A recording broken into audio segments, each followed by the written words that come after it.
Good morning all of you. Welcome to GP study live. GP study live में आपका स्वागत है। चलिए, आज बहुत बड़ी खुशखबरी है। पेपर की तमाम खबरों में शिक्षक संबंधी न्यूज़ लेकर के उपस्थित हुए हैं। तो खुशखबरी इस बात की है कि लेटर भी जारी हो चुका है, जो कल मैंने वीडियो में डाला है जीपी स्टडी लाइव में। तो चलिए, इस चैनल पर आप नए हैं तो इस चैनल को लाइक सब्सक्राइब भी शेयर कर ले, बेल आइकन को प्रेस कर ले। ऑल का ऑप्शन होगा जहाँ पे आप ऑल को ऑप्शन को सिलेक्ट कर लें। तो खुशखबरी इस बात की है कि नियुक्ति पत्र हेतु शिक्षा विभाग ने तारीख भी जारी कर दी है और सीटेट बीटेट के अलावा अब तक किसी भी प्रमाण पत्र का सत्यापन नहीं हुआ। इसकी डिटेल्स भी हम आपको बताएंगे। साथ ही ईडब्ल्यूएस आरक्षण में नहीं होगा कोई बदलाव, जो हाईकोर्ट की तरफ से जो कुछ न्यूज आया है। शैक्षणिक योग्यता की झूठी घोषणा, भ्रष्ट आचरण, हाईकोर्ट की तरफ से ये सूचना आया है। कन्या उत्थान योजना में 631 करोड़ रुपए की राशि जारी कर दी गई है। खबर बीपीएससी से है और 66वीं और 67वीं की है। अमेरिका में पहली बार नए केस 5 लाख के पार हुए। साथ ही अन्य खबर भी है, देखते हैं इसके क्या क्या डिटेल्स हैं। उसके बाद आपको अमेरिका में पहली बार नए केस जो है अब 5 लाख के पार हो गया है। तो और डिटेल्स हम देखते हैं और साथ ही कुछ वैकेंसी वगैरह हम लेकर के आते हैं। तो इस चैनल को लाइक सब्सक्राइब भी कर दें और बेल आइकन को प्रेस कर दें। ऑल का ऑप्शन होगा उसमें ऑल कर दें। कम से कम इतना ज़रूर करें ताकि इस चैनल का ग्रो हो सके, मोटिवेशन भी आप दें। चलिए शुरुआत करते हैं इसके डिटेल्स। चलिए, राज्य में 50,000 शिक्षक 25 फरवरी को बहाल होंगे। ऐसी तमाम न्यूज़पेपर में आपको हो गया, हिंदुस्तान हो गया, आज तक हो गया, उसके बाद जो है आपको दैनिक जागरण हो गया, दैनिक भास्कर हो गया। तमाम पेपरों में आपको शिक्षा विभाग की तरफ से यह जारी किया गया है। तो शिक्षा विभाग ने जारी किया आदेश, प्रारंभिक विद्यालयों में के लिए चयनित अभ्यर्थियों को मिलेगा नियुक्ति पत्र। तो आप लोग ट्विटर पर भी उनको धन्यवाद ज्ञापन करें ताकि आगे की कार्रवाई भी उनके अंदर इस धन्यवाद ज्ञापन से उन्हें अच्छी फीलिंग्स हो। तो देखिए इसमें क्या है डिटेल्स की। एक साथ मिलेगा नियुक्ति पत्र। पंचायत नियोजन इकाई और प्रखंड नियोजन इकाई के चयनित अभ्यर्थियों को संबंधित प्रखंड मुख्यालय में नियुक्ति पत्र दिया जाएगा। नगर निकाय में चयनित अभ्यर्थियों को संबंधित जिला मुख्यालय में नियुक्ति पत्र मिलेगा। नियुक्ति पत्र वितरण कार्य में किसी प्रकार की शिथिलता पाई गई तो इसकी सारी जिम्मेदारी जिला शिक्षा पदाधिकारी को होगा। तो ये संजय कुमार अपर मुख्य सचिव हैं शिक्षा विभाग के। इन्होंने अपने लेटर में ऐसी बात कही है। साथ ही निर्धारित तिथि से पहले प्रमाण पत्रों का सत्यापन करा लें। ये 25 फरवरी को नियुक्ति पत्र वितरण किए जाने को लेकर एक बार फिर शिक्षा विभाग ने अपने जिले को निर्देश दिया है कि चयनित अभ्यर्थियों के शैक्षणिक प्रोशैक्षणिक प्रमाण पत्र का सत्यापन अनिवार्य रूप से फरवरी के तृतीय सप्ताह की निर्धारित तिथि के पहले करा लें। साथ ही अन्य आवश्यक कार्य भी समय से पूरा कर लें ताकि चयनित अभ्यर्थियों को नियुक्ति पत्र देने में किसी तरह की कठिनाई ना हो। सामान्य समय सीमा में जो है प्रमाण पत्रों का सत्यापन नहीं होने की स्थिति में सारी जिम्मेदारी डीईओ यानी डिस्ट्रिक्ट एजुकेशन ऑफिसर, इस बाबत जिला शिक्षा पदाधिकारी अपने अधीनस्थ पदाधिकारियों को दिशा निर्देश जारी कर सत्यापन कार्य सुनिश्चित कराएंगे। आपको बता दें कि तृतीय चक्र यानी थर्ड काउंसलिंग की जो तिथि है वो 17 से 28 जनवरी तक है। इसमें 1368 नियोजन इकाई हैं जहां काउंसलिंग होनी है आपको। तो जो भी अभ्यर्थी हैं जो छूटे हुए हैं, जिनका मेधा सूची कम है, वो थर्ड काउंसलिंग में निश्चित रूप से भाग लें और जहां उनको लगता है कि संभवतः हो जाएगा वहां प्रयास जरूर करें। और 12,495 शिक्षक पदों पर नियुक्ति के लिए जो है योग्य अभ्यर्थी अंतिम रूप से चयनित किया जाना है और तृतीय चक्र के 17 जनवरी से 28 जनवरी के बीच आयोजित किया जाएगा। ग्राम पंचायत के चुनाव के कारण तीसरे चरण की काउंसलिंग रुकी हुई थी। सामाजिक विज्ञान 6 से 8, 18 जनवरी, इस तरह से टोटल शेड्यूल दिया हुआ है। जैसा कि आप लोग जानते हैं, प्राइमरी विद्यालय में 90,762 पदों पर नियुक्ति के लिए काउंसलिंग की प्रक्रिया पूर्व से चली आ रही है। अगली खबर देखते हैं हम लोग। अगली खबर जो है ये भी आपको खबर चौंकाने वाली बात है कि बहुत सारे अभ्यर्थी जो है आपको नियुक्ति पत्र के लिए इंतज़ार कर रहे हैं। लेकिन जहां तक बात किया जाए आपको शैक्षणिक प्रशैक्षणिक प्रमाण पत्रों की, तो अभी तक जो है सीटेट के अलावा या बीटेट के अलावा अभी तक किसी प्रमाण पत्र का सत्यापन नहीं हुआ है। ये किसी अन्य डिस्ट्रिक्ट का भी, बहुत सारे डिस्ट्रिक्ट का यही हाल है। तो ऐसे में कैसे नियुक्ति पत्र लिया जाए? तो सीटेट के अलावा अब तक किसी भी शैक्षणिक प्रशासनिक प्रमाण पत्र का सत्यापन नहीं हो पाया। जिले में प्रारंभिक शिक्षक बहाली को लेकर चयनित अभ्यर्थियों के सर्टिफिकेट जांच का मामला व सीटेट के सत्यापन तक ही पहुंचा है। हालांकि अधिकारियों के अनुसार बिहार बोर्ड से मैट्रिक और इंटर की सर्टिफिकेट की जांच पूरी हो चुकी है, लेकिन अभी क्षेत्रीय कार्यालय में जांच रिपोर्ट नहीं मिल पाई है। प्राथमिक शिक्षा निदेशक ने बुधवार को शिक्षक बहाली को लेकर सभी जिला शिक्षा अधिकारियों को निर्देश जारी किया गया है कि इसमें कहाँ है कि 25 फरवरी को चयनित अभ्यर्थियों को नियुक्ति पत्र दिया जाना है। इससे पहले सभी सर्टिफिकेट सत्यापन का काम पूरा कर लेना है। स्थिति यह है कि अब तक सूबे के बाहर की सर्टिफिकेट जांच की प्रक्रिया शुरू भी नहीं हो सकी है। बाहर जाने वाली टीम ने यात्रा भत्ता के तौर पर 7.5 लाख रुपये मांगे हैं। यह स्थिति जो है केवल मुजफ्फरपुर जिले की ही नहीं है, बल्कि अन्य जिले में भी यही समस्या आ रही है। वीडियो कॉन्फ्रेंसिंग में बहाली संबंधित समीक्षा के दौरान सभी जिलों से यह मामला सामने आया है।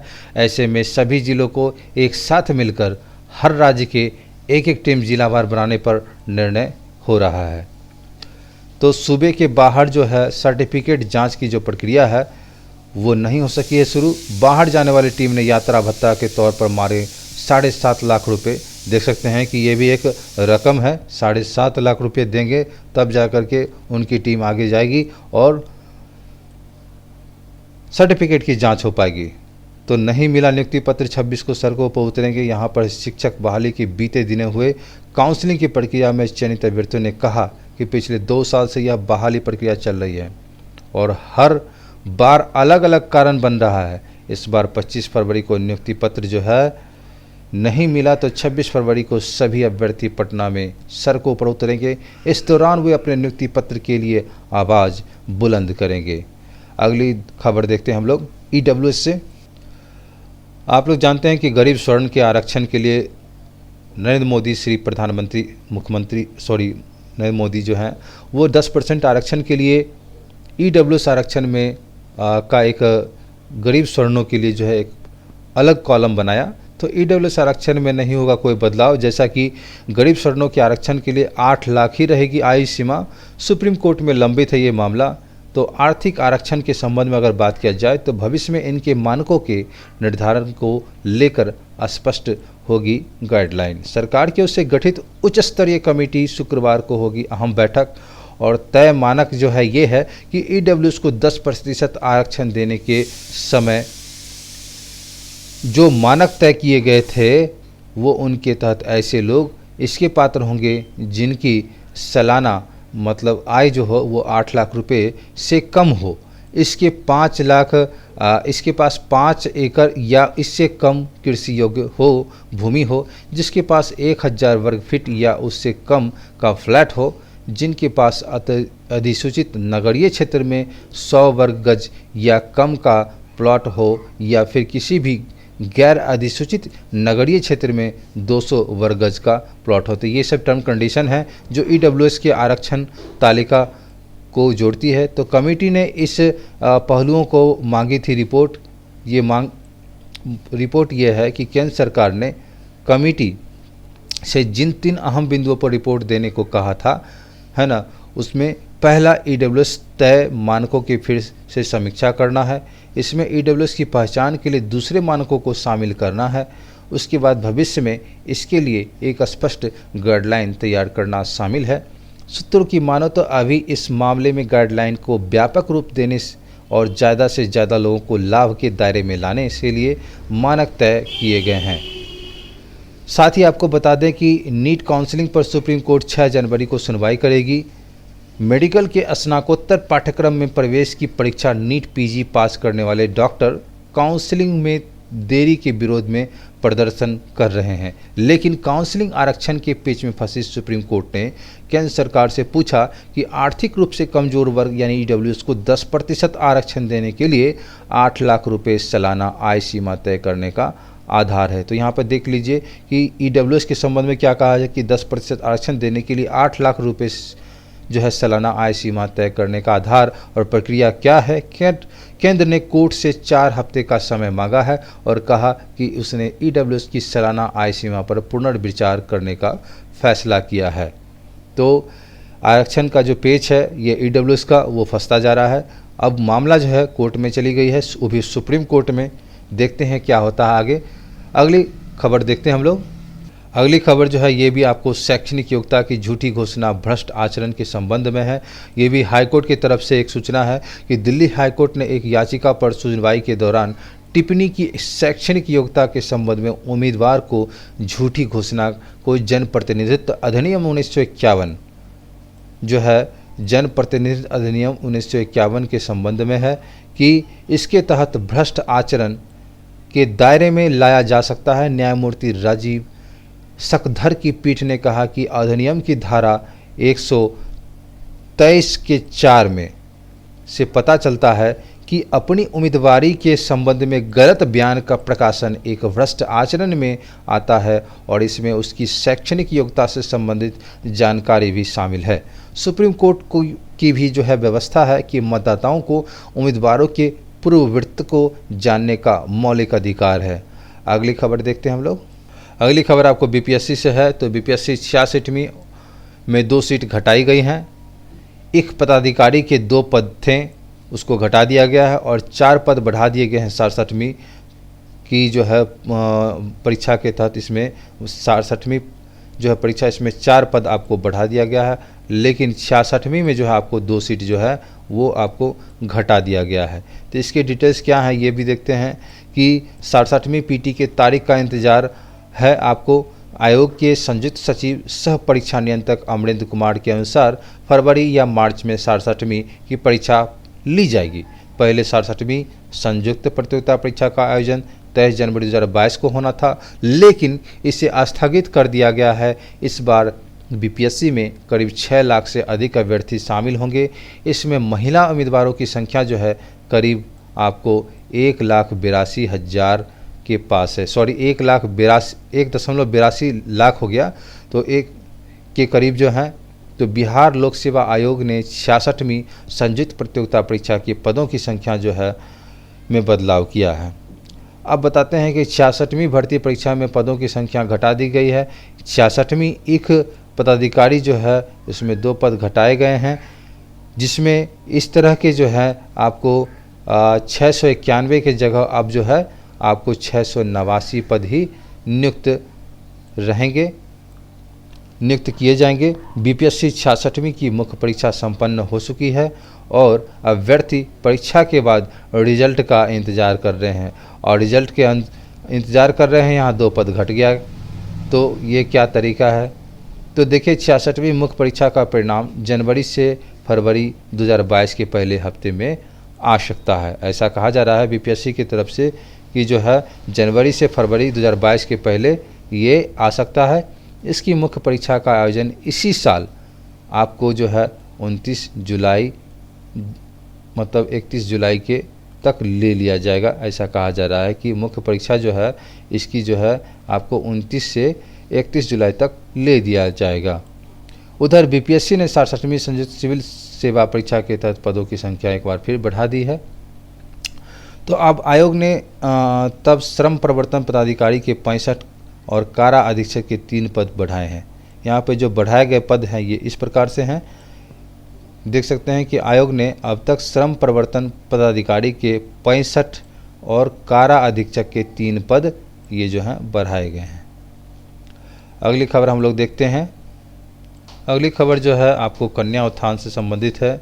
तो मुख्यमंत्री जो है कन्या उत्थान के संबंध में है, इसमें 631 करोड़ रुपए जो है ये राशि जारी कर दी गई है। आप देख सकते हैं कि इंटर पास अविवाहित छात्रों के खाते में जल्द से 25 हज़ार रुपये पहुँच जाएंगे।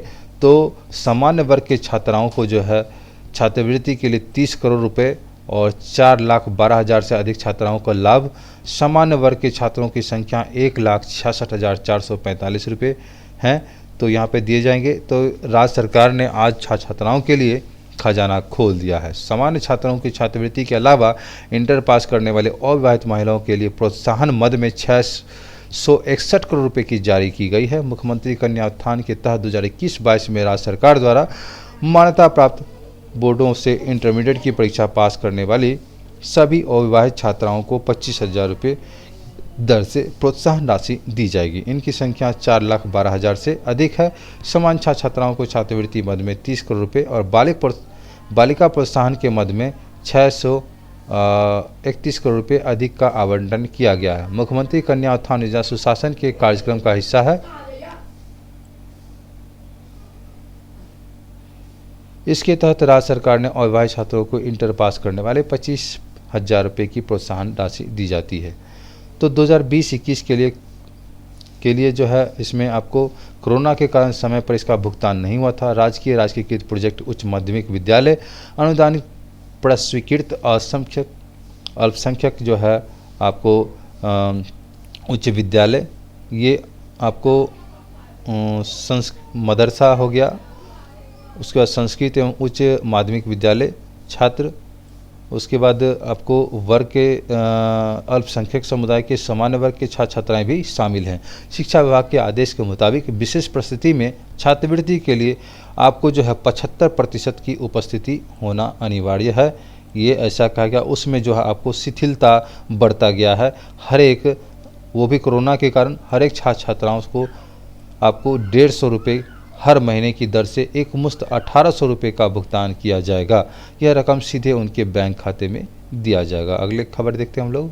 अगली खबर जो है आपको स्कूल के आईडी नंबर पर होगा किशोरियों का टीकाकरण। विद्यालय में दी जाएगी आपको 15 से 18 वर्ष के लिए वैक्सीन दिया जाएगा। यहाँ पे देख सकते हैं स्कूलों में आपको जो है आईडी होता है, उसी आईडी पर दिया जाएगा। तो प्राचार्यों को के साथ जूम पर मीटिंग हुई और जूम पर मीटिंग में सिविल सर्जन तैयार करेंगे अंतिम रूप से आपको।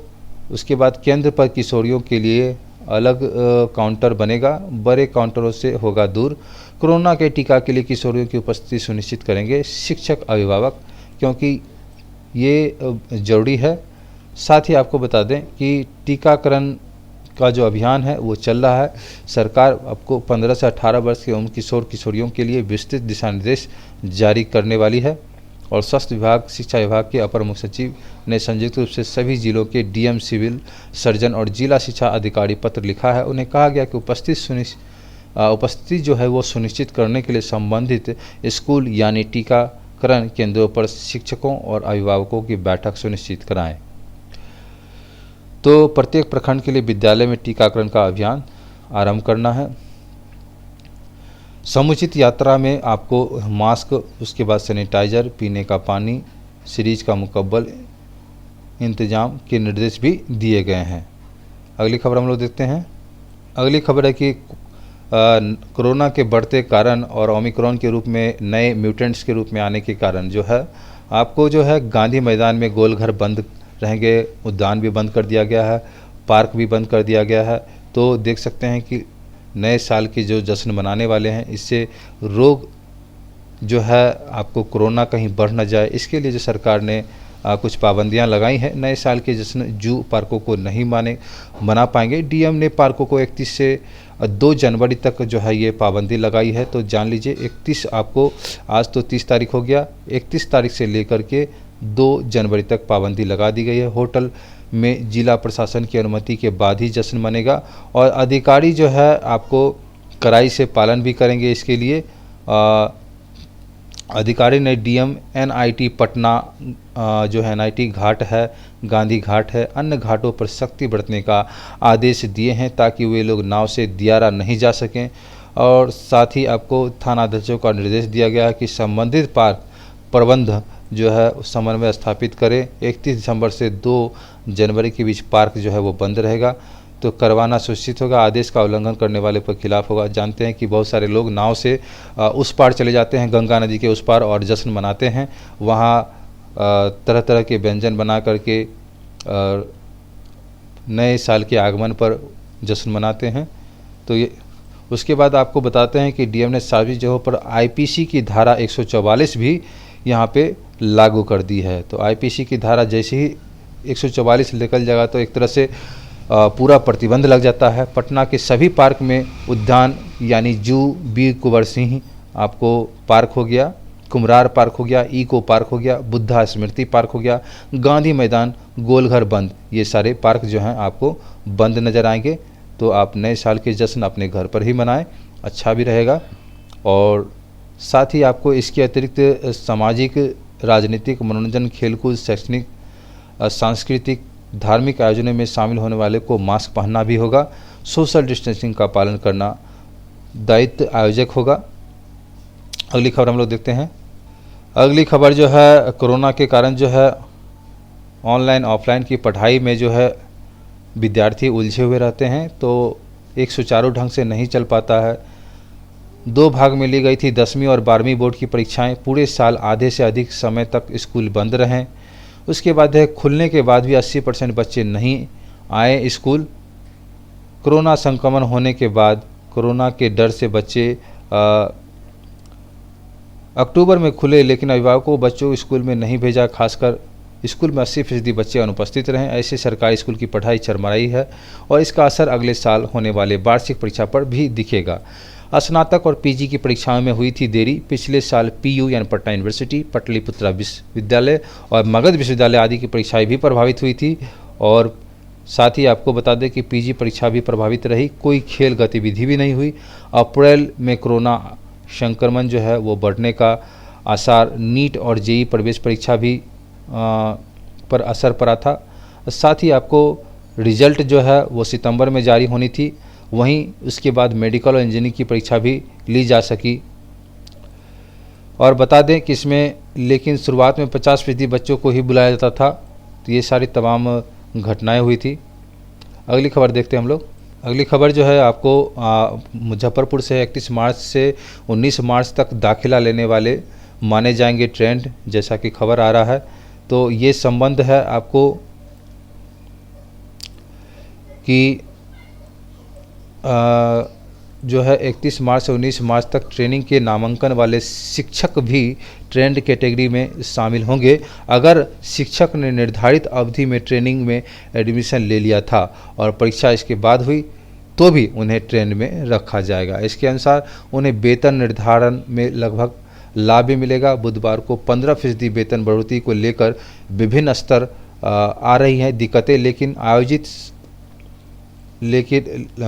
डीओ अब्दुल सलाम अंसारी, डीपीओ स्थापना जमालुद्दीन ने सभी बीओ को यह निर्देश दिया कि विभागीय फॉर्मेट में ही शिक्षकों को डाटा जमा करें। इसके लिए 5 जनवरी तक समय दिया गया है। समीक्षा के दौरान अनट्रेंड और ट्रेंड के साथ ही कई तरह के वेतन विसंगति सामने आई है। विभिन्न प्रखंडों में यह बात सामने आई है कि 2006 से पहले के बहाल अनट्रेंड शिक्षक 2006 और इसके बाद बहाल ट्रेंड शिक्षकों से अधिक वेतन मिल रहा है। जैसा कि बताया जा रहा है इसमें कि वेतन वृद्धि का भी मामला है। आपको 15% जो है वेतन की बढ़ोतरी आ रही है दिक्कत। बीओ को दिया गया है निर्देश और विभागीय फॉर्मेट पर जमा करने का जो है वो डाटा है। साथ ही बता दें कि इस तरह की जो विभिन्न वेतन विसंगतियां समीक्षा में सामने आई है, डीपीओ स्थापना ने कहा कि जब सबसे पहले वेतन निर्धारित हुआ और फॉर्मेट जारी किया गया उसी समय यह गड़बड़ी हुई। अनट्रेंड शिक्षकों के वेतन ट्रेंड शिक्षकों से अधिक है। जो है अनट्रेंड शिक्षकों का जो वेतन है वो ट्रेंड शिक्षकों से अधिक है। और आपको बता दें कि इस पर हम विभाग से मार्गदर्शन मांग रहे हैं। इसी तरह 14 में बहाल शिक्षकों का भी मामला सामने आया है। डीपीओ ने कहा कि इस बार जो फॉर्मेट जारी किया गया है उसमें वेतन निर्धारित करना और सभी विसंगतियों को दूर की जाएगी। अगली खबर हम लोग देखते हैं। अगली खबर है ये आपको अमेरिका में पहली बार केस जो है ये 5 लाख के पार चला गया है, तो रिकॉर्ड तोड़ रहा है।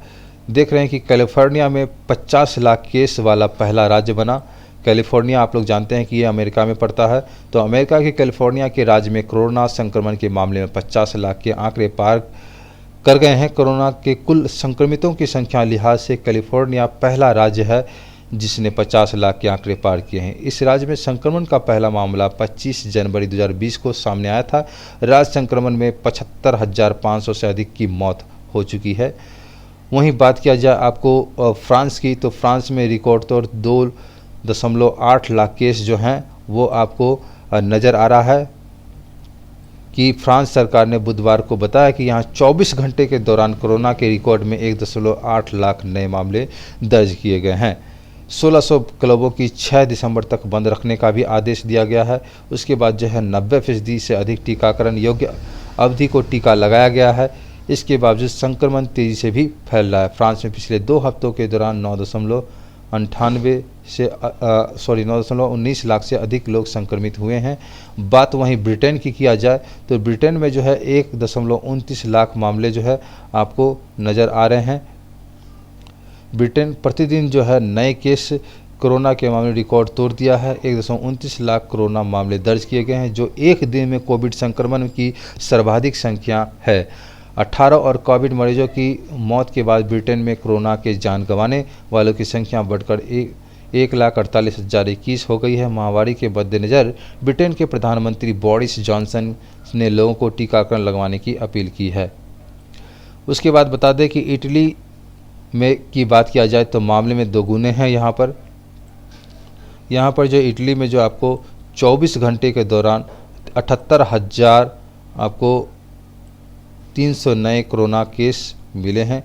इसकी संख्या एक दिन में पहले संक्रमितों के मुकाबले 2 गुनी हो चुकी है। अगली खबर हम लोग देखते हैं। अगली खबर नए मुख्य सचिव के संबंध में है। तो नए मुख्य सचिव का जहां जान रहे हैं कि पदोन्नति और उन्हें अगले बिहार सरकार का जो मुख्य सचिव है कौन होगा, इसका प्रशासनिक राजनीतिक गलियारे में क्या दौर जारी है। वर्तमान मुख्य सचिव त्रिपाठी शरण का कार्यकाल 2 दिन बाद यानी 31 दिसंबर को समाप्त हो रहा है। राज्य सरकार भी इसकी घोषणा करते हुए 28 दिसंबर को कैबिनेट में इसकी उत्कृष्ट सेवा के प्रति आभार व्यक्त किया। इसके बीच नए मुख्य सचिव के रेस में कई वरीय IAS अधिकारी के नामों की चर्चा है।